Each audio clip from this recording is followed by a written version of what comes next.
बिहार के औरंगाबाद जिले के दाऊदनगर प्रखंड के उत्क्रमित मध्य विद्यालय बलहामा में कार्यरत शिक्षक रजनीश कुमार के पिटाई मामले में लोक जनशक्ति पार्टी रामविलास के प्रदेश उपाध्यक्ष डॉक्टर प्रकाश चंद्रा ने साफ कर दिया है कि उन्हें शिक्षक रजनीश कुमार मामले से कुछ भी लेना देना नहीं है।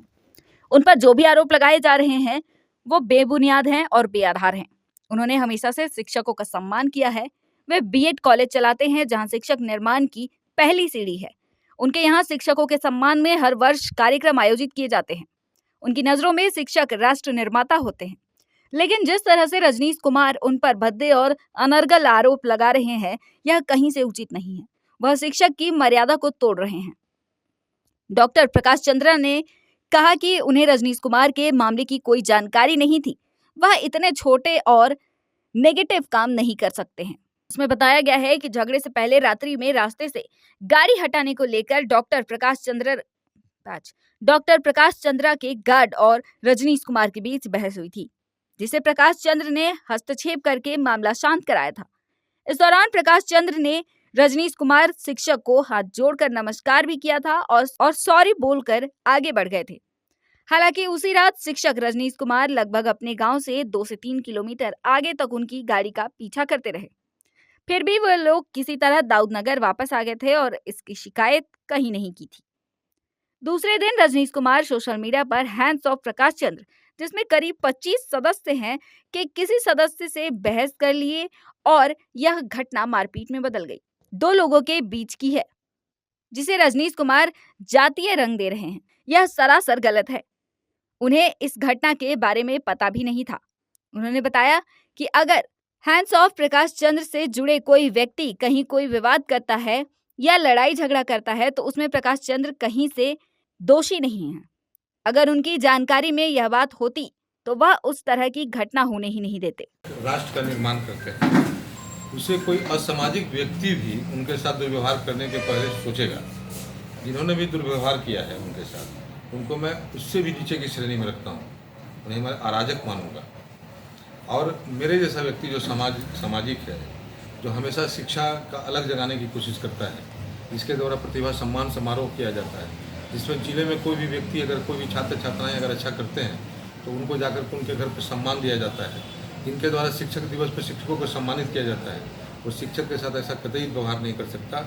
मैं इस घटना के बारे में आपको यह बताना चाहता हूँ कि रजनीश जी ने शिक्षक के आचरण के विरुद्ध आचरण करते हुए उस दिन छोटी मोटी बातों पे सुरक्षाकर्मी जो भारतीय सेना के रिटायर्ड जवान हैं, हमारे जो अग्निवीर हैं, वो भी रिटायर होने के बाद, जैसा कि हमारे प्रधानमंत्री जी कहते हैं, तो किसी न किसी के यहाँ सुरक्षाकर्मी की नौकरी करेंगे, तो जो 15 साल की सेवा जिन्होंने सीमा पे दिया, अपने बच्चों को छोड़ करके देश के लिए जान उनकी बाजी लगाई, उनसे हम ऐसा उम्मीद नहीं कर सकते कि वो जाकर के उनके साथ बदमाशी करेंगे।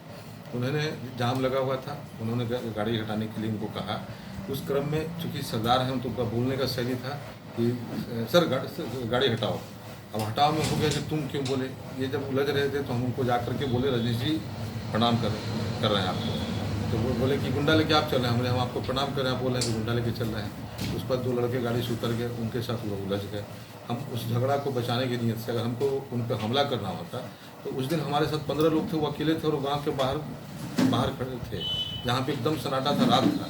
हम उसी समय उनके साथ झगड़ा कर रहे थे। उसके बाद वो हमारी गाड़ी को पीछा किए हैं। 2 बार जबरन हमारी गाड़ी को लगा के धक्का मार देंगे, साइड लेने का कोशिश किए। और हम 2 जगह सुनील शर्मा जी और राजू शर्मा जी के यहाँ बिरई से न्योता करने के बाद नागेंद्र शर्मा जी के यहाँ रह जा रहे थे। मैंने अश्विनी तिवारी जो भारतीय जनता पार्टी के जिला प्रवक्ता हैं, उनको फ़ोन किया कि रजनीश जी इस तरह का दुर्व्यवहार कर रहे हैं, लड़कों से झगड़ा कर लिए हैं। और एक 17 साल का युवक जिसका नाम अभिषेक तिवारी, उससे उनका बहस हुआ था। उसको उंगली दिखा करके लड़ रहे थे, तो उसी में बोल दिया था उनको कि उंगली तोड़ देंगे। और उसके लिए मैंने उसको डांटा भी, उसको जबरन गाड़ी में बिठाया। हम उनसे माफ़ी मांगे रजनीश जी से, गाड़ी लेके भागे। और आप सोच लीजिए कि अगर हम अराजक होते तो रजनीश जी को हमसे डर लगता, फिर वो हमको पीछा कर रहे थे कि अरे गाँव में रोक करके लड़ाई करेंगे। और भी तब जब हमारे साथ 15 लोग हैं, सुरक्षाकर्मी हैं, हथियारबंद लोग हैं, फिर भी हमारा पीछा कर रहे थे। तो दुस्साहस कौन कर रहा था, घमंड किसको था, इसको समझा जा सकता है। यह आचरण शिक्षक के मर्यादा के अनुकूल नहीं था। बावजूद उसके मैं वहाँ से चुपचाप निकल गया। शादी में जो नागेंद्र शर्मा के यहाँ जाना था, मैं नहीं गया। कल नागेंद्र शर्मा जी यहाँ प्रेस कॉन्फ्रेंस में साथ में भी बैठे थे। वहाँ से जा कर के और मैं अपने काम में फिर लग गया। फेसबुक पर तरह तरह का बात लिखे, उनके साथ साथ मुन्ना शर्मा जी भी लिखे। कुछ लोग हैं जो अतिवाद को ही समझते हैं कि समाजवाद है। कुछ लोगों को ऐसा लगता है कि हम अगर बहुत ज़्यादा घृणा पैदा करेंगे तो हम अपने समाज या अपने वर्ग का नेता बन जाएंगे, नेतृत्वकर्ता बन जाएंगे। आपको 100, 200, 500 लोग आपके पीछे खड़े होंगे, लेकिन पूरा समाज ऐसा नहीं है। जो ब्रह्मर्षि समाज है वो हमेशा देश को दिशा देने का काम किया है। इसमें श्री बाबू जैसे लोग हुए हैं, इस समाज में सहजानंद सरस्वती जैसे समाज सुधारक हुए हैं जिन्होंने किसानों की लड़ाई लड़ी है, जबकि सबसे ज़्यादा भूमि ब्रह्मर्षियों के पास होता था।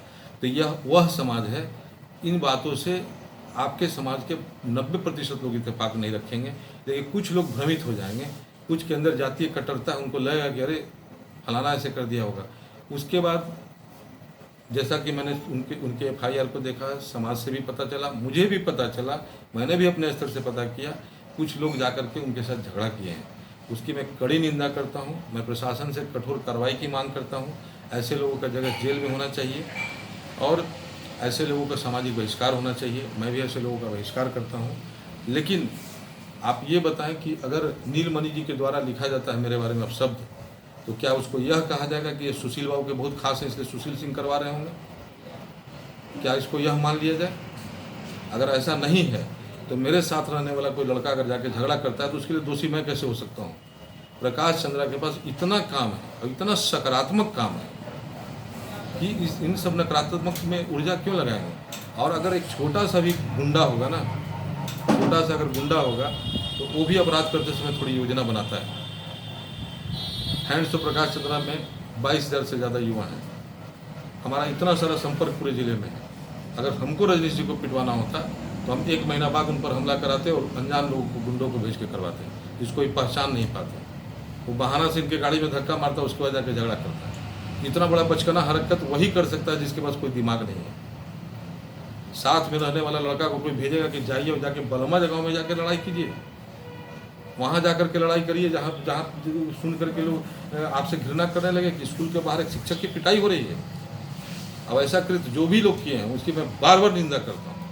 लेकिन इसके साथ साथ मेरा सवाल होगा उस बुद्धिजीवी समाज से जिसको गोलबंद करने का कुत्सित प्रयास किया जा रहा है। आपको गोलबंद नहीं किया जा रहा है, आपको अलग थलग बाकी के समाज से किया जा रहा है। एक दौर था 90 के दशक में जब ब्रह्मर्षि के साथ कोई जाति के लोग न बैठते थे, न खाते थे, न पीते थे, और आप स्वतः इसी जातीय कट्टरता के कारण अलग अलग थलग पड़ गए थे।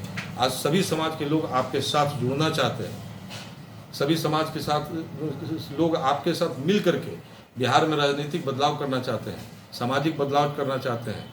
और हमेशा वैश्य समाज जो है सबको साथ लेकर के चलाया जाए, किसी भी जाति, किसी भी वर्ग के लोग हो, क्योंकि हमारे लोग अधिकांश व्यवसायी हैं और उनका दुकान आपके कारण चलता है। कोई भी व्यक्ति ऐसा नहीं चाहेगा। मेरा BED कॉलेज चलता है, आप नफरत तो फैला दिए 1 मिनट में। मेरे पास सूची है